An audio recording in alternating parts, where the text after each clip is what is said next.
और देखिए, ब्रेक के बाद आपका स्वागत है। हम लोग बुलेटिन की शुरुआत करेंगे एक बहुत ही चर्चित खबर से। राजा रघुवंशी मर्डर केस से जुड़ी हुई यह खबर मिल रही है और इंदौर से यह खबर है। चारों आरोपियों ने अपना गुनाह कबूला है।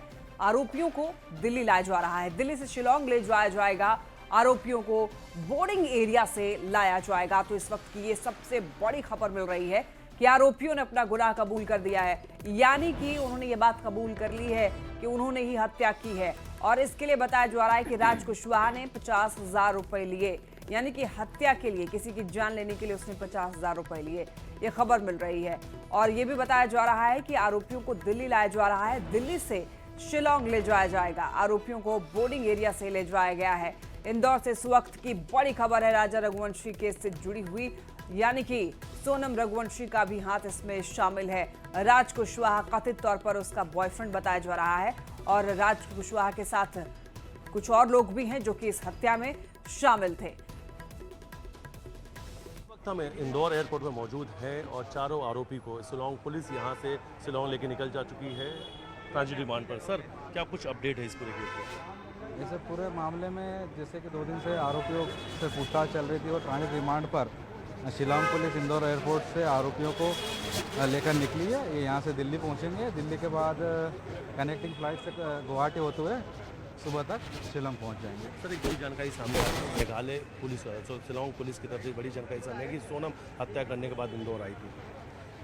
चूँकि शिलांग पुलिस पूछताछ के सोनम उनके पास है, उनकी हिरासत में, वो वहाँ से पूछताछ कर, अगर उनकी पूछताछ में ये चीज़ें आई हैं कि वो सोनम इंदौर आई थी और यहाँ रही थी, अगर इस संबंध में वहाँ से कोई इनपुट आता है तो हम उस चीज़ को भी वेरीफाई करेंगे। क्या सर इन चारों आरोपियों ने अपने गुनाह को कबूल लिया? हाँ, चारों आरोपियों ने पूरा घटनाक्रम को बताया है कि किस प्रकार से उन्होंने घटना करी थी, कैसे वहाँ पहुँचे और कैसे वो लौट कर आए, सब चीज़ों को उन्होंने बताया है। सर, मास्टरमाइंड कौन रहा है इसमें, क्या बताया उन्होंने? मास्टरमाइंड यही बताया है कि ये जो राज था इनकी प्लानिंग थी, बाकी इन लोगों ने अंजाम दिया था, इन लोगों की प्लानिंग थी।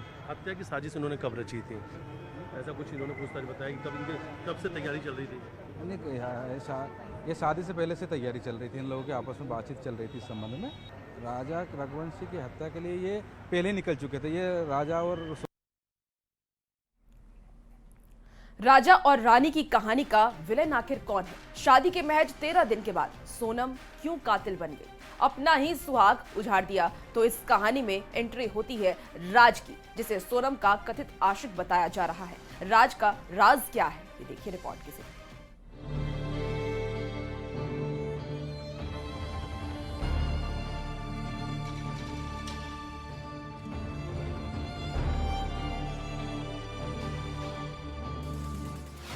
एक था राजा,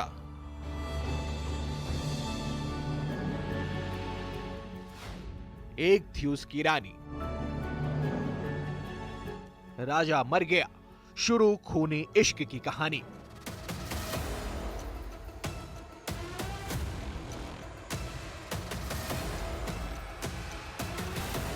सोनम का नौकर कैसे बना लवर?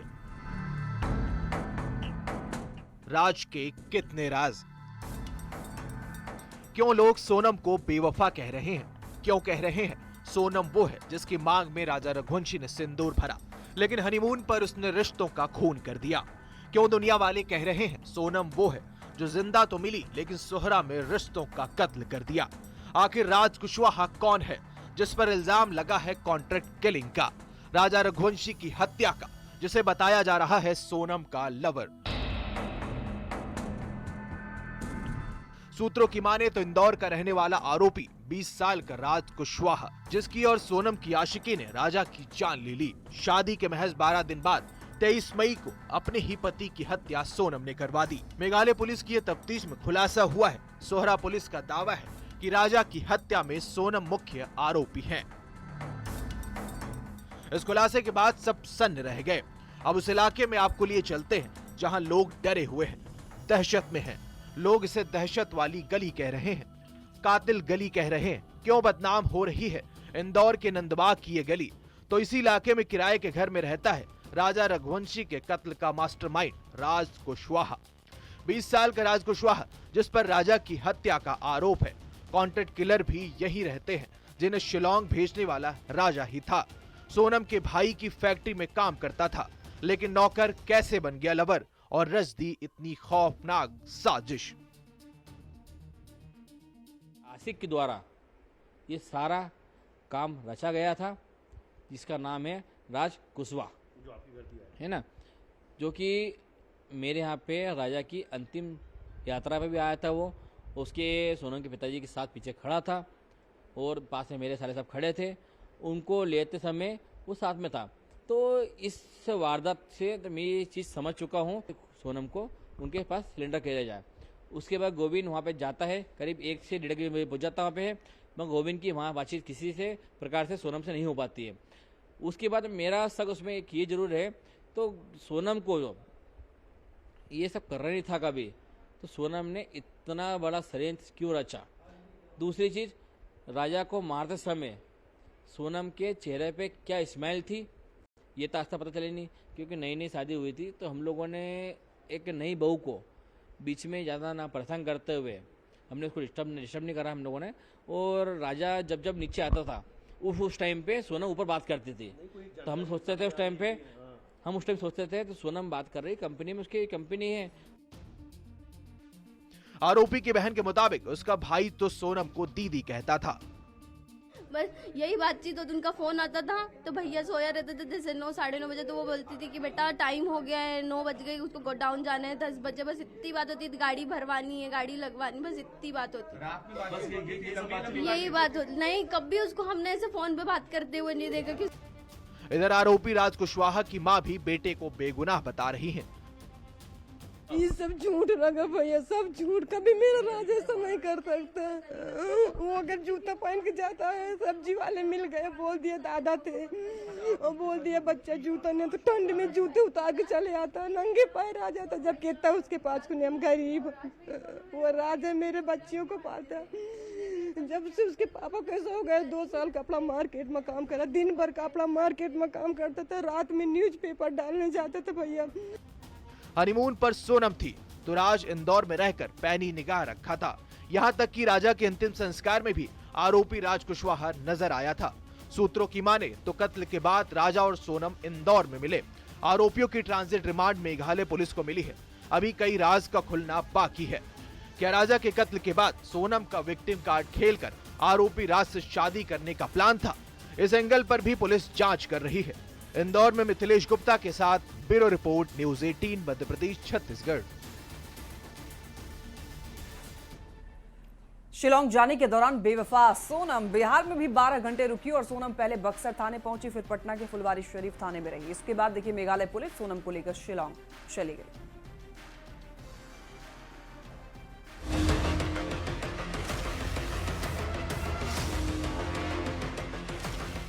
पटना के थाने में डरी सहमी बैठी ये सोनम रघुवंशी,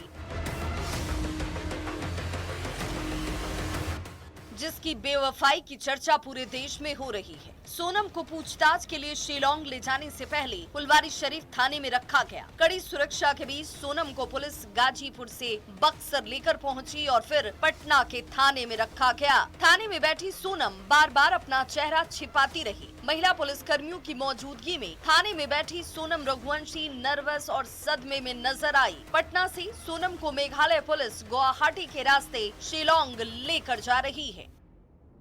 राजा रघुवंशी हत्याकांड में सोनम को गाजीपुर से फुलवारी शरीफ लाया गया था, थाने में रखा गया था और मेघालय की पुलिस ने सोनम को पटना एयरपोर्ट लेकर पहुंची है और जो कोलकाता उनको ले जाना है, कोलकाता इंडिगो की फ्लाइट से ले जाया जाएगा और फिर कोलकाता से गुवाहाटी और फिर सड़क मार्ग से शिलांग ले जाया जाएगा।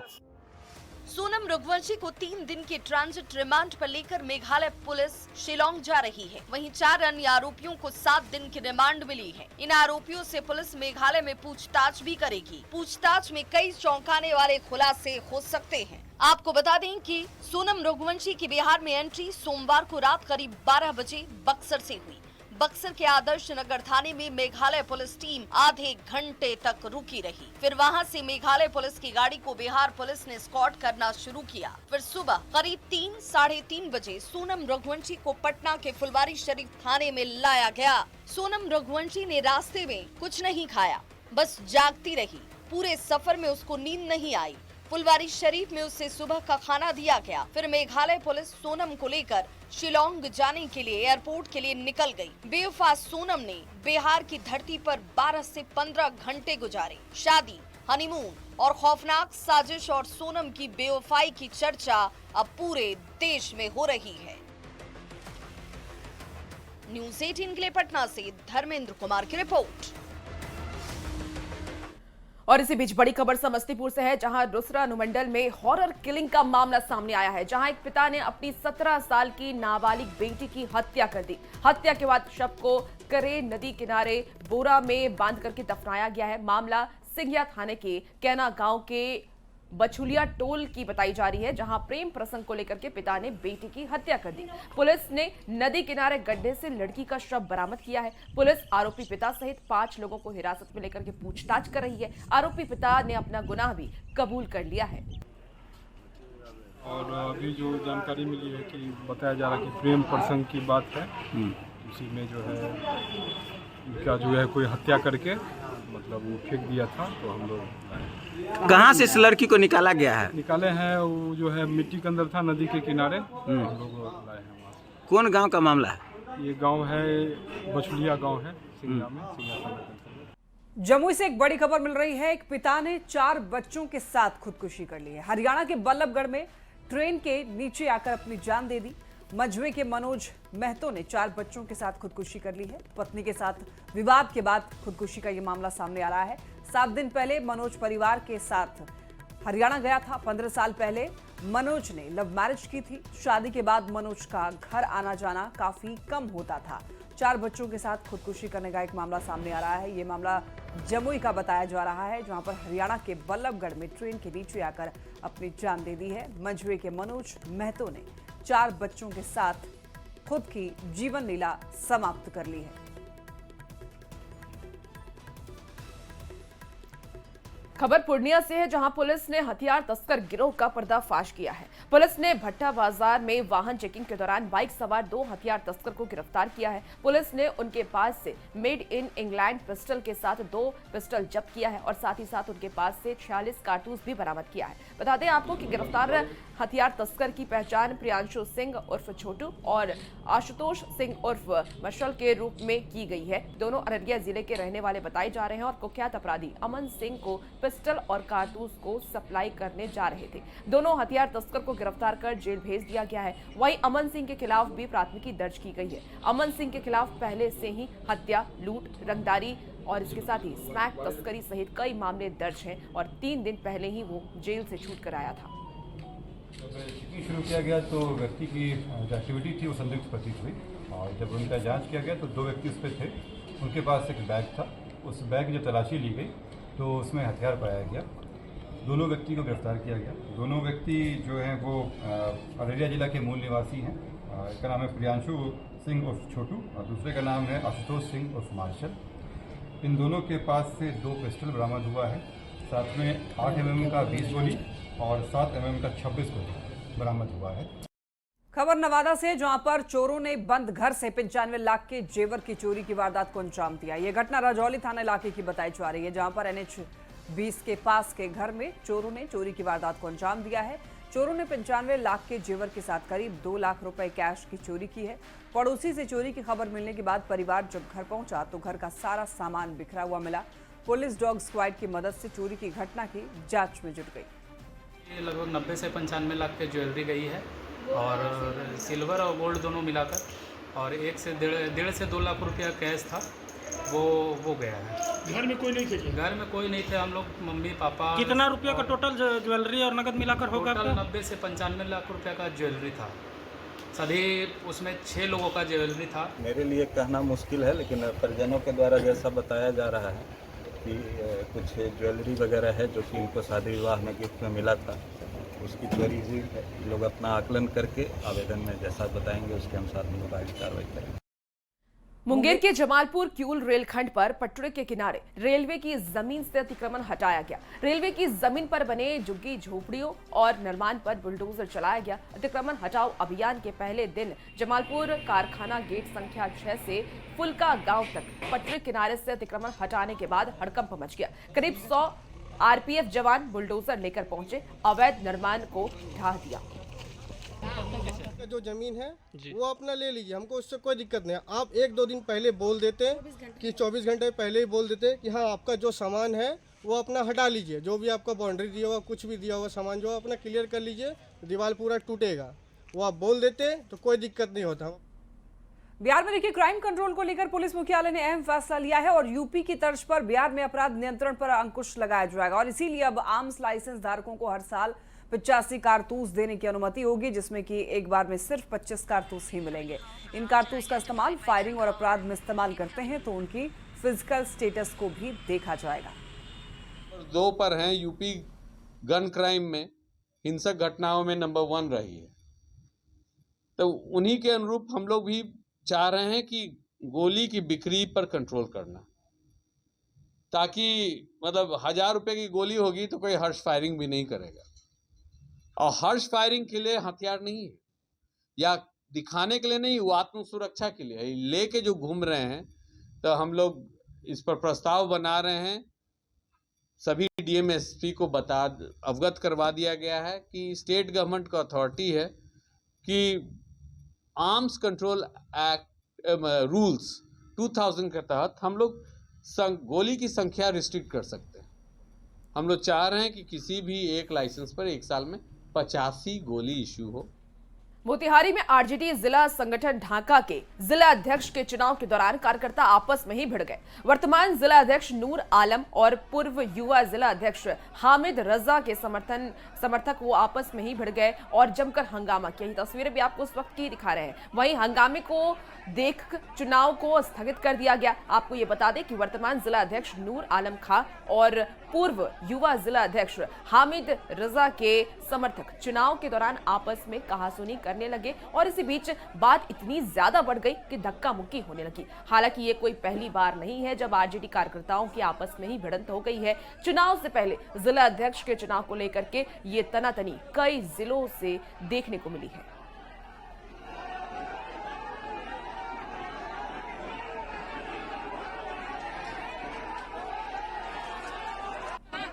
खबर रांची से, जहां पर प्रोजेक्ट भवन में मादक पदार्थ के दुरुपयोग के खिलाफ जागरूकता कार्यशाला का आयोजन किया गया। ये कार्यशाला 10 जून से 26 जून तक चलेगी। इस दौरान स्वास्थ्य मंत्री इरफान अंसारी ने जागरूकता वाहन को भी रवाना किया, जो अलग अलग जगह पर जाकर मादक पदार्थ के खिलाफ जन जागरूकता करने वाली है। और कार्यक्रम के दौरान झारखंड के डीजीपी ने कहा कि प्रशासन लगातार नशे के खिलाफ कार्रवाई कर रही है, लेकिन अब इस मिशन में आम लोगों को भी जागरूक करने की जरूरत है। वो जीवन बर्बाद कर देता है। क्षणिक आपको लाभ मिलता, अच्छा लगता है, लेकिन बाद में आप देखिएगा वो बर्बादी के एक बहुत बड़ा कारण बन जाता है। तो मैंने विस्तारपूर्वक बताया और मैंने लोगों से अपील किया है कि देखिए नशा से दूर रहिए। खासकर युवा पीढ़ी से मैंने हाथ जोड़ के विनती किया है कि नशा से आप लोग दूर हटिए। डीजीपी साहब थे, मैंने उनको भी कहा कि इस पर रोकथाम लगना चाहिए। शराब तो करता ही करता है, अब तो नया नशा दवाइयों का नशा करता है, ड्रग्स का नशा करता है। अब गुटखा के साथ साथ थोड़ी तंबाकू तो छोड़ ही दीजिए, वो कफ सिरप जो कोडिन युक्त कफ सिरप पीता है। तो मैंने कहा कि चरस गांजा भी आजकल चल रहा है बड़े पैमाने पर, तो पुलिस का काम है इसको रोक लगाना। तो पुलिस से भी मैंने आग्रह किया कि आप लोग भी सख्ती से पेश आइए। और अब खबर देखिए राजधानी रांची से सामने आ रही है, जहां ऑटो चालक की ओर से मारपीट और हंगामा के मामले सहित नशा के खिलाफ पुलिस की ओर से जागरूकता अभियान की शुरुआत की गई है। बता दें आपको कि कोतवाली डीएसपी के नेतृत्व में रांची के कोतवाली, सुखदेव नगर, डेली मार्केट और हिंद पीढ़ी इलाके में जागरूकता अभियान चलाया गया। किशोरी यादव चौक के पास ऑटो चालकों के साथ पुलिस ने नशा के खिलाफ आम लोगों को जागरूक किया। ऑटो चालकों से पुलिस ने नशा का सेवन कर ऑटो नहीं चलाने की अपील की, तो आम लोगों को नशा के खिलाफ आवाज उठाने के लिए जागरूक किया गया।